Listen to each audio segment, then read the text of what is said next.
My name's Harper. I am a customer success manager here at Sure. Four things we wanted to talk through today about renters insurance. Whether you choose to require renters insurance across your portfolio is ultimately going to be your choice.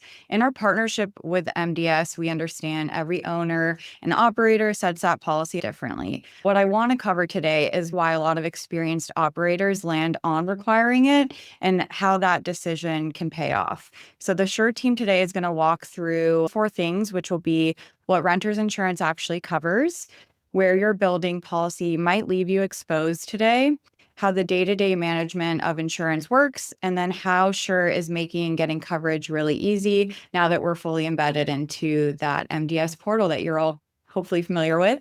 Since you're all experienced property managers and owners, you likely already know that your renter's policy will protect the structure or the building, but what it doesn't cover is what is inside a residence unit. It also does not cover a resident's liability. What that means is if they cause damage or someone happens to get hurt and there's an injury inside of the unit, that's where the renter's insurance comes into play. The gap that we like to talk about and what's worth considering is whether it's a resident's belongings or their liability. Another great perk of the policy is temporary housing. So if the unit were to ever become unlivable, that would be covered under the renter's policy.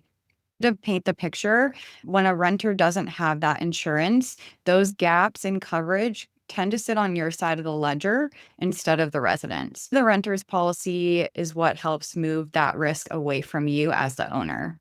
So if you choose to require it, that really is the easy part. It's as simple as adding it to your lease. And now it's even easier to have your resident get coverage. Next, we'll talk a little bit about the ownership protection to round out the section on why renter's insurance matters to you. I like to drive home the point that renter's insurance isn't just something that's a nice to have for your tenant. It really protects you as an owner as well. There are a few ways that this shows up.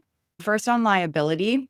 If a resident's covered and something happens in their unit, the claim will go to their policy first instead of yours. What that means is fewer claims overall are eventually going to count against your coverage or your master policy, and that's what helps you to keep costs down.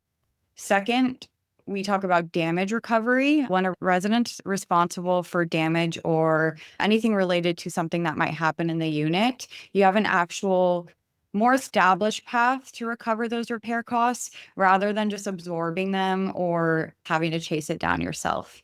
Lastly, on move outs, when belongings and displacement are handled through the resident's policy directly, we tend to see less back and forth with your team overall, and most importantly, fewer disputes to resolve before you can turn the resident over for the unit to be moved in by a new resident. So the way I like to sum this up is renter's insurance isn't just a resident benefit, but a direct reduction in the cost and administrative work that could otherwise land on you.